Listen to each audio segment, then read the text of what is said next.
मैं आशीष यादव आपका स्वागत करता हूं आपके प्यारे से चैनल कैप्चर फिजिक्स में। 12th फिजिक्स में हम दूसरे चैप्टर के न्यूमेरिकल पढ़ रहे थे। इस चैप्टर का नाम है प्रकाश का अपवर्तन तथा पूर्णांतरिक परावर्तन। तो अभी तक पिछले लेक्चर्स में हमने न्यूमेरिकल 1 से लेकर न्यूमेरिकल 17 तक कंप्लीट कर लिए हैं। तो आज के इस लेक्चर में हम तीन न्यूमेरिकल्स 18, 19, 20 को कवर करेंगे। और आज के इस लेक्चर के साथ ही जो चैप्टर नंबर 2 है एक्टिव चित्रा प्रकाशन की बुक में प्रकाश का अपवर्तन तथा पूर्णांतरिक परावर्तन, इसके सारे numericals serial bye serial complete हो जाएंगे। तो चलिए देखिए स्टार्ट करते हैं। जैसा कि मैंने दो न्यूमेरिकल्स को बोर्ड पर आपके समक्ष लिख दिया है, एक न्यूमेरिकल नंबर 18 और 19। देखिए क्या लिखा है। एक मछली एक पारदर्शी द्रव के मुक्त तल से 10 मीटर की गहराई पर स्थित है। उसके द्वारा द्रव के तल पर प्रेक्षित यानी देखा जाने वाला परिक्षेत्र का क्षेत्रफल ज्ञात कीजिए और जो द्रव भरा हुआ है द्रव का अपवर्तनांक दिया है 3/2। देखिए आज के न्यूमेरिकल्स मैंने आपको एक टॉपिक पढ़ाया था इस चैप्टर में, किसी प्रकाश स्रोत अथवा मछली द्वारा प्रेक्षित विश्व। यानी अगर कोई प्रकाश स्रोत है जल में जल रहा है तो उसके द्वारा प्रकाश बाहर कैसे निकलता है, तो वो एक शंकु के रूप में निकलता है, शंकु आकार। अगर कोई मछली तालाब में है तो उससे बाहर की जो दुनिया दिखाई देती है तो उसकी सतह पर जो वो दिखाई देता है उसे, तो वो शंकु आकार दिखाई देता है, शंकु के आकार का। देखिए जैसे कि मैंने डायग्राम को बनाने की कोशिश की है। जैसे ये द्रव भरा हुआ है, जैसे कोई जल है, कोई द्रव लिक्विड है। इसमें 10 मीटर की गहराई पर, ये इसकी तली है, 10 मीटर की गहराई पर एक मछली स्थित है, यानी हाइट दे रखी है 10 मीटर। अब जब मछली बाहर की दुनिया को देखती है तो उसे इस तरह से दिखाई देता है। ये नहीं कि मछली सारे तल को नहीं देख पाती, यानी उससे जो दिखाई देता है वो एक शंक्वाकार भाग दिखाई देता है। और यही पूछा है कि द्रव तल पर जो मछली देखेगी वो कितने क्षेत्रफल तक उसे दिखाई देगा। परिक्षेत्र, प्रेक्षित मतलब होता है देखा जाने वाला, परिक्षेत्र का क्षेत्रफल ज्ञात कीजिए। तो इसके लिए हम ये त्रिज्या अगर निकाल लें, ये देखो वृत्त बन रहा है तो वृत्त का क्षेत्रफल क्या होता है, पाई आर स्क्वायर। इसके लिए हमारे पास एक फॉर्मूला है त्रिज्या का, त्रिज्या निकालेंगे पहले हम। त्रिज्या निकालने के बाद देखो ये वृत्त बन रहा है तो हम वृत्त का क्षेत्रफल का फॉर्मूला लगा देंगे पाई आर स्क्वायर। तो हमें पता चल जाएगा ये जो मछली तालाब में नीचे तैर रही है वह द्रव की तल पर कितने एरिया तक देख सकती है, और यही इस क्वेश्चन में हमसे पूछा गया है। देखें इधर, तो सबसे पहले मैं देखो हाइट दे रखी है उस मछली की, h बराबर कितना 10 मीटर, यानी तली से कितनी गहराई पर नीचे है वो 10 मीटर। तो यानी इस केस में हमें क्या दिया है, h = दिया है 10 मीटर। और देखें क्या दे रखा है, द्रव का अपवर्तनांक को हम लोग n मानते हैं, n = दे रखा है 3/2। क्या पूछा है, द्रव के तल पर प्रेक्षित परिक्षेत्र का क्षेत्रफल को हम लोग a मानते हैं। तो a = क्वेश्चन मार्क। ए आप तब बता पाएंगे जब हम इसकी त्रिज्या निकालेंगे। और देखिए त्रिज्या के लिए हमारे पास एक फॉर्मूला है, उस फॉर्मूले को हम यहाँ पर अप्लाई करेंगे। तो त्रिज्या के लिए r = फॉर्मूला होता है h/√n² - 1। h गहराई है, n अपवर्तनांक है, और माइनस ये 1 तो एक नंबर है। देखिए इसमें पुट करेंगे वैल्यू, h की वैल्यू गिवन है मुझे कितनी 10 /√n। n की वैल्यू कितनी है 3/2, तो ये 3/2 इसका स्क्वायर है तो स्क्वायर कर देंगे -1। देखें इधर, तो r = ऊपर 10 है न्यूमरेटर में, डिवाइड बाई रूट, देखें 3 का स्क्वायर कितना हो जाएगा 9, और 2 का स्क्वायर कितना हो जाएगा 4, और माइनस ये कितना है यहाँ पर 1। देखो = 10/√। देखें हम इसका एलसीएम लेंगे 4 आ जाएगा, तो 9 - 4 यानी 5/4 बचेगा। देखो इसको 1 मान के एलसीएम ले लेंगे, एलसीएम 4 आ जाएगा, तो 9 में से 4 को सब्ट्रैक्ट करें तो यानी यहाँ बचेगा 5/4। अब देखिए जो 4 है वो 2 बन के बाहर निकल आएगा। 4 का स्क्वायर रूट 2 होता है, यानी 4 का जो वर्गमूल है वो 2 होता है। तो यहाँ क्या बचेगा, r = 10/√5 तो यहीं रह जाएगा, लेकिन जो 4 है वो 2 बन के बाहर निकल आएगा। अब इस 2 का हम 10 से गुणा कर देंगे, तो = देखो ये हो जाएगा 10 × 2 और बट्टे कितना हो जाएगा √5, यानी जो r की वैल्यू आ जाएगी वो आ जाएगी 10 दूनी 20/√5। 10 दूनी 20/√5, यानी जो त्रिज्या निकल के आई है, त्रिज्या = कितनी निकल के आई है 20/√5। ये त्रिज्या का मान निकला है। अब हम त्रिज्या से क्षेत्रफल निकाल सकते हैं। हमें त्रिज्या मालूम पड़ गई, त्रिज्या कितनी है। अब देखो यहाँ पर ये वृत्त बन रहा है, तो वृत्त का क्षेत्रफल क्या होता है पाई आर स्क्वायर। तो हम एरिया के लिए वृत्त के क्षेत्रफल का सूत्र लगा देंगे, यानी यहाँ लगा देंगे पाई आर स्क्वायर। देखो यहाँ पर वैल्यू पुट कर देंगे, तो a = पाई की वैल्यू 3.14 गुणा r की वैल्यू है 20/√5, तो ये लिखा है 20/√5, और इसका क्या लिखा है यहाँ पर होल स्क्वायर। तो ए इक्वल टू, देखो इसको सॉल्व कर रहे हैं, 3.14 मल्टीप्लाई बाई 2 का स्क्वायर 4, 0 का डबल 0 यानी ये हो जाएगा 400, 20 का स्क्वायर होता है 400 और बट्टे रूट 5 का स्क्वायर, स्क्वायर से रूट कट जाएगा तो यानी यहाँ बचेगा मेरा ओनली 5। देखो 5 से हम काट सकते हैं, 5 से 400, 5 अट्ठे 40 यानी 80 बार कट जाएगा। तो ए इक्वल टू मेरा आ जाएगा 3.14 और गुणा 80। अब हम 80 से गुणा करेंगे और मेरा फाइनल आंसर आ जाएगा। देखो लास्ट में 80 में 0 है तो एक 0 तो आएगा, तो 0। देखिए यहाँ पर 8 का गुणा करेंगे 4 से, 8 चौक 32 की 2 हासिल 3, 8 का 8 और 3 11 की 1 हासिल 1, 8 24 और 1 25। देखिए मल्टीप्लाई कर लिया आप, 0.12 दो अंक बाद दशमलव लग जाएगा यानी दशमलव यहाँ आ जाएगा, यहाँ पे 1 के बाद, तो आंसर आ जाएगा 251.20। अब क्षेत्रफल है तो क्षेत्रफल का मात्रक क्या होता है, मीटर स्क्वायर। तो ये आपका फाइनल आंसर आ गया है। तो यानी जो मछली बाहर तल पर उससे जो जितने एरिया तक दिखाई देगा वो एरिया ये है, यानी इस एरिया की जो वैल्यू है वो 251.20 मीटर स्क्वायर है। उम्मीद करता हूँ ये न्यूमेरिकल्स आपको पसंद आया होगा, आप इसका स्क्रीनशॉट ले सकते हैं। और अब हम चलते हैं न्यूमेरिकल नंबर 19 पर। सेम यही है, देखें इधर ये क्या लिखा है, 0.2 मीटर त्रिज्या वाले एक बड़े जार में तली से 0.1 मीटर की ऊंचाई तक ग्लिसरीन भरी है और ग्लिसरीन का अपर्तांक दिया 1.4 भरी जाती है। जार की तली में एक छोटा सा प्रकाश स्रोत रखा गया है, यानी कोई बल्ब रख दिया गया होगा। ग्लिसरीन के तल पर वह क्षेत्रफल ज्ञात कीजिए जिससे प्रकाश बाहर निकलता है। सेम फॉर्मूला है, सेम टाइप है, इसमें मछली का केस है, उसमें किसी प्रकाश स्रोत का है। दोनों के लिए डेरिवेशन एक ही है, फॉर्मूला भी एक ही है। तो देखिए ये कोई जार है, जार का मतलब कोई बर्तन, कोई बीकर है जिसकी त्रिज्या दे रखी है 0.2 मीटर, मतलब इस पूरे जार की दे रखी है। देखो मैंने येलो कलर का बनाया है, इस जार की त्रिज्या दे रखी है 0.2 मीटर। फिर बोला है जिसमें 0.1 मीटर की ऊंचाई तक ग्लिसरीन भरी हुई है, यानी जो ग्लिसरीन इसमें भरी हुई है इसकी ऊंचाई यानी हाइट दे रखी है 0.1 मीटर। जार की तली में एक छोटा सा प्रकाश स्रोत रखा गया, मैंने ये प्रकाश स्रोत रख दिया है एज ए बल्ब। अब इस बल्ब से जो प्रकाश निकलेगा वो शंक्वाकार निकलेगा। आप टॉर्च लगाते हैं, टॉर्च को जलाना, तो टॉर्च से जो प्रकाश निकलता है वो शंक्वाकार ही निकलता है, देखना कभी जला के। तो यहाँ जो प्रकाश निकलेगा वो शंक्वाकार निकलेगा और ये शंकु की त्रिज्या हो जाएगी। तो हम त्रिज्या निकाल लेंगे पहले, त्रिज्या का हमारे पास फॉर्मूला है जो हमने अभी अप्लाई किया है। त्रिज्या के बाद हम इसका क्षेत्रफल यानी एरिया निकाल लेंगे।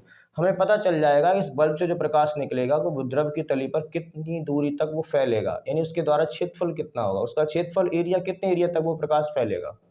तो प्रकाश चाहे प्रकाश स्रोत हो चाहे मछली हो, द्रव के तल पर मछली को जो दिखाई देता है वो ऐसे शंक्वाकार इस तरह से दिखाई देता है, और प्रकाश स्रोत के द्वारा भी जो प्रकाश निकलता है वो शंक्वाकार ही निकलता है, पूरे सतह पर नहीं फैलता है, वो एक शंकु के आकार का जाता है। तो हम पहले त्रिज्या निकालेंगे, त्रिज्या से क्षेत्रफल निकालेंगे। और हाँ, यहाँ जो फिलहाल ये मुझे वैल्यू दे रखी है ये हमारे लिए महत्वहीन है, मतलब इसकी हमें कोई ज़रूरत नहीं है, फिलहाल दे रखी है तो कोई बात नहीं। तो हमें त्रिज्या दे रखी है, देखिए त्रिज्या निकालनी है, सॉरी हमें हाइट दे रखी है 0.1 मीटर।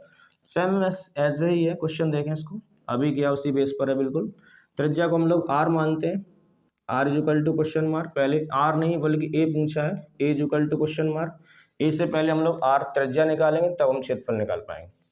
तो हमें ऊंचाई दे रखी है, हाइट को हम लोग h मानते हैं, h की वैल्यू दे रखी है 0.1 मीटर। अपवर्तनांक दिया 1.4 ग्लिसरीन का, अपवर्तनांक हम लोग n मानते हैं तो n इक्वल टू 1.4 और अपवर्तनांक का कोई भी मात्रक नहीं होता। तो पहले हम त्रिज्या निकालेंगे, त्रिज्या के बाद हम वो क्षेत्रफल निकाल लेंगे। तो त्रिज्या का हमारे पास फॉर्मूला होता है r equal to h root, r equal to यहाँ पे रूट लगता है n स्क्वायर माइनस 1। देखिए वैल्यू पुट करेंगे, h की वैल्यू हमारे पास है 0.1 डिवाइड बाई रूट n की वैल्यू है 1.4, तो ये हो जाएगा 1.4 का स्क्वायर माइनस 1। देखिए इसको थोड़ा सॉल्व करेंगे, r इक्वल टू न्यूमरेटर में है 0.1 डिवाइड बाई रूट, देखो ये इसको हम 14 मान ले रहे हैं, 14 का स्क्वायर होता है 196 और दशमलव आ जाएगा 2 अंक बाद, तो ये हो जाएगा 1.96 और माइनस 1।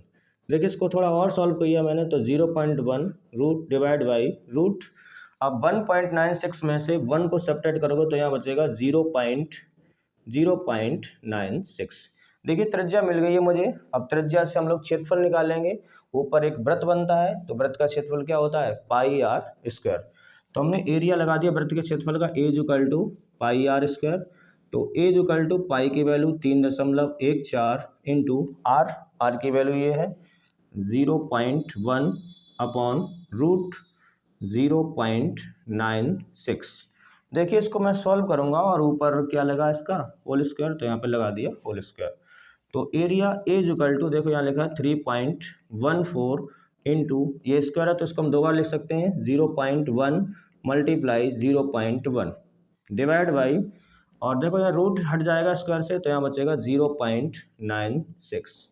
देखिए इसको सॉल्व करेंगे तो हम इस डेसिमल से इस डेसिमल को बढ़ा सकते हैं और इन दोनों का मल्टीप्लाई करेंगे तो ये आ जाएगा देखो 314 और अपॉन यहाँ पर कितना है 96 और मल्टीप्लाई 0.1 का 0.1 से मल्टीप्लाई करेंगे तो आ जाएगा 0.01। देखिए एक तरीका ये है, इसका आप डायरेक्ट इससे मल्टीप्लाई कर दें तो दशमलव यहाँ पर आ जाएगा 3 के बाद, तो एरिया इक्वल टू आ जाएगा 3.14 और बट्टे यहाँ पर कितना है 96, यानी इसका जब मल्टीप्लाई करेंगे तो दशमलव 2 अंक बाद यानी यहाँ इधर आ जाएगा लेफ्ट में, तो 3.14 और जब आप इसका इसमें भाग देते तो आंसर आता है 0.0327। आप बड़े आराम से भाग दे देना, मैं तो डिवाइड देता रहता हूँ करता रहता हूँ इसलिए तो मुझे ज़्यादातर आंसर्स याद हैं। तो देखो इसका इसमें जब डिवाइड देंगे तो आंसर आ जाएगा 0.0327। अब क्षेत्रफल है तो क्षेत्रफल का मात्रक क्या होता है मीटर स्क्वायर। तो उम्मीद करता हूँ ये दोनों न्यूमेरिकल्स आपको समझ में आए होंगे, देख सकते हैं। और इसके बाद हम चलते हैं इस वीडियो के लास्ट न्यूमेरिकल पर, और इस चैप्टर का भी लास्ट न्यूमेरिकल है न्यूमेरिकल नंबर 20। जल से भरे 40 सेंटीमीटर गहराई के किसी टैंक की तली पर एक बिंदुवत प्रकाश स्रोत रखा गया है और जल के पृष्ठ का वह क्षेत्रफल ज्ञात कीजिए जिससे प्रकाश निर्गत होगा और जल का पर्तनांक दिया 4/3। देखिए किसी टैंक में जल भरा हुआ है और इस जल की गहराई कितनी है 40 सेंटीमीटर, यानी इस तल से इसकी जो सतह से जो तल की गहराई है वो 40 सेंटीमीटर दे रखी है और इसकी सतह में एक प्रकाश स्रोत रखा गया है और इससे निकल रहा है प्रकाश निकलेगा एक शंकु के आकार का। तो आपसे ये पूछा गया है कि तली पर उसका प्रकाश कितने क्षेत्रफल तक फैलेगा, यानी उसके द्वारा जो प्रकाश निकलेगा उसका क्षेत्रफल कितना होगा उस द्रव की तली पर। तो उसके लिए हम पहले त्रिज्या निकालेंगे, त्रिज्या निकाल के फिर हम क्या निकाल लेंगे उस वृत्ताकार भाग का क्षेत्रफल। तो हमें पता चल जाएगा इस प्रकाश स्रोत के द्वारा उस तली के क्षेत्रफल पर जो प्रकाश निकलेगा वो कितने एरिया तक फैलेगा। देखिए बिल्कुल सेम वही है, करते हैं इसको। तो सबसे पहले मुझे जल से भरी 40 सेंटीमीटर गहराई यानी हाइट दे रखी है एच का मान दे रखा है 40 सेंटीमीटर और क्या दे रखा है द्रव जल का पर्तनांक, और पर्तनांक को हम लोग n मानते हैं, n का मान दिया 4/3। तो क्षेत्रफल पूछा यानी एरिया पूछा, A equal to question mark, area से पहले हम त्रिज्या निकालेंगे, जब हम त्रिज्या निकालेंगे तब मुझे क्षेत्रफल मिलेगा। और त्रिज्या का जो हमारे पास फॉर्मूला है वो है r equal to H upon root n square minus 1। देखिए इसमें वैल्यू पुट कर देंगे एच की वैल्यू। और हाँ एक चीज़, जो आंसर आ रहा है वो मेरा मीटर स्क्वायर में आ रहा है, तो पहले हम 40 सेंटीमीटर को मीटर में चेंज करेंगे। तो 40 मीटर में चेंज करने के लिए इससे हम 100 से इसमें भाग दे देंगे, तो 40/100 ये चेंज हो जाएगा आपका मीटर में। 100 से भाग देंगे मतलब 0.2 अंक लेफ्ट में आ जाएगा, ये हो जाएगा 0.40, किस में चेंज हो जाएगा ये मीटर में। एक्चुअली में जो आंसर है वो हमारा मीटर स्क्वायर में दे रखा है, तो पहले मैंने ऊंचाई यानी हाइट गहराई को सेंटीमीटर से मीटर में चेंज किया। अब देखिए h का मान हम लोग ये लगाएंगे 0.40 डिवाइड बाई रूट n की वैल्यू है 4/3 और इसका है स्क्वायर माइनस 1। तो देखिए इसको सॉल्व कर रहे हैं थोड़ा, तो r इक्वल टू ये अंश में तो ये लिखा है 0.40 अपॉन रूट, देखें यहाँ पर 4 का स्क्वायर ये हो जाएगा 16 अपॉन 3 का स्क्वायर ये हो जाएगा 9 माइनस 1 इज इक्वल टू 0.40 और डिवाइड बाई रूट। अब देखो इसको जब हम 1 मान के एलसीएम लेंगे तो 16 माइनस 9 यानी 7/9 बचेगा यहाँ पर, यानी जब आप इसको 1 मान के इसका लासा लेंगे लासा 9 आएगा, फिर 16 माइनस 9 यानी यहाँ बचेगा 7/9। देखिए इधर 7 का तो नहीं निकलेगा, जो 9 है वो 3 का वर्गमूल होता है, तो 9 3 1 के बाहर निकल आएगा, यानी यहाँ आ जाएगा 0.40/√7 और अपॉन 3, ये 3 इसके साथ आ जाएगा। तो क्या बचेगा इसके बाद आप इधर से देख सकते हैं, तो त्रिज्या r इक्वल टू 3 जब इसके साथ आएगा तो यहाँ हो जाएगा 0.40 गुणा 3 अपट्टे √7। इसका इससे गुणा कर देंगे तो r इक्वल टू 4 0 3 4 जा 12 यानी दशमलव आ जाएगा 2 अंक बाद 1.20 अपॉन कितना आ जाएगा √7। ये हमें त्रिज्या मिल गई। क्या मिल गई? त्रिज्या। त्रिज्या निकालने के बाद तब हम क्षेत्रफल निकाल सकते हैं। तब क्षेत्रफल और वृत्त बन रहा है तो वृत्त का क्षेत्रफल A इक्वल टू फॉर्मूला होता है मेरा पाई आर स्क्वायर। देखिए यहाँ पर जो वैल्यू पुट करेंगे तो A इक्वल टू पाई की वैल्यू 3.14 मल्टीप्लाई आर की वैल्यू ये मेरी तो 1.20 डिवाइड बाई √7 और इसका क्या है स्क्वायर, तो हमने यहाँ पे क्या कर दिया स्क्वायर। अब आप इधर से आ जाएं, इधर से देख सकते हैं इसको। तो area is equal to A is equal to देखें इधर तो ये लिखा है 3.14 इंटू आप देखें स्क्वायर है तो इसको हम दो बार लिख सकते हैं 1.20 मल्टीप्लाई 1.20 डिवाइड बाई √7 का स्क्वायर है तो स्क्वायर से रूट कैंसिल हो जाएगा यानी यहाँ पर बचेगा ओनली 7।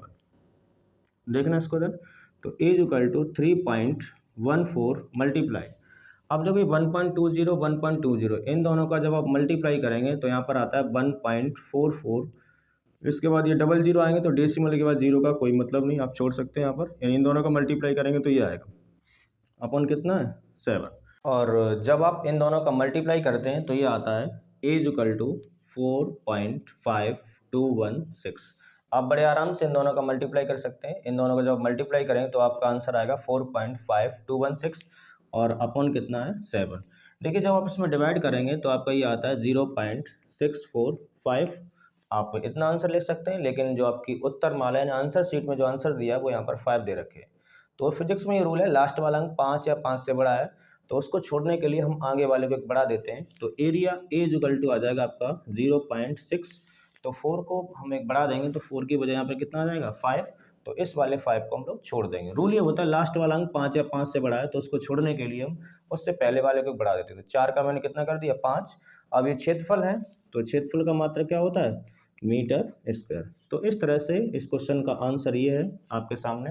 तो उम्मीद करता हूँ ये न्यूमेरिकल्स आपको समझ में आया होगा। और आज इसी न्यूमेरिकल के साथ जो चैप्टर नंबर 2 है प्रकाश का अपवर्तन तथा पूर्णांतरिक परावर्तन वो पूरी तरह से उसके सारे numerical serial bye serial complete कर लिए हमने।